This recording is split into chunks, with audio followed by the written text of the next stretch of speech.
মাত্র 10 মিনিটে টিফিন কৌটো ছাড়াই কিভাবে চিংড়ি ভাপা করব সেটাই আজকে তোমাদের সাথে শেয়ার করব।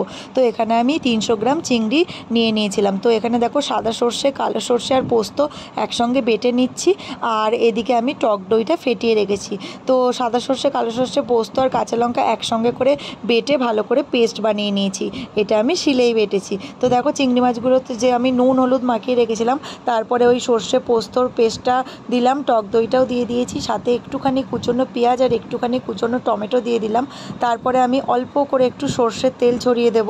তারপরে আমি দিয়ে দেবো একটু পরিমাণ মতো লবণ আর চিনি টেস্টের জন্য, তোমরা চিনিটা অ্যাভয়েডও করতে পারো। তো তারপরে আমি দিয়ে দেবো একটুখানি হলুদ গুঁড়ো দিয়ে এটা ভালোভাবে ম্যারিনেট করে তারপর আমি এটা কড়াইতে করব। যেহেতু আমার কাছে টিফিন বাটি অ্যাভেলেবেল নেই, সেই জন্যে ভাবলাম আজকে কড়াইতেই করে তোমাদেরকে শেয়ার করি।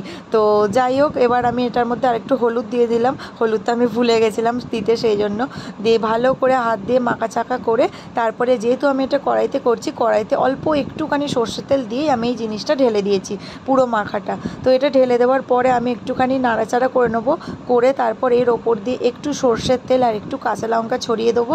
ছড়িয়ে তারপরে আমি এটা সিমে করে একটা কিছু জিনিস চাপা দিয়ে এটা আমি ভাপে 5 মিনিট এখন হতে দেবো। এটা আমি এখন 5 মিনিট চাপা দিয়ে রাখবো, তারপর 5 মিনিট পর খুলে একটু নাড়াচাড়া করে দেবো।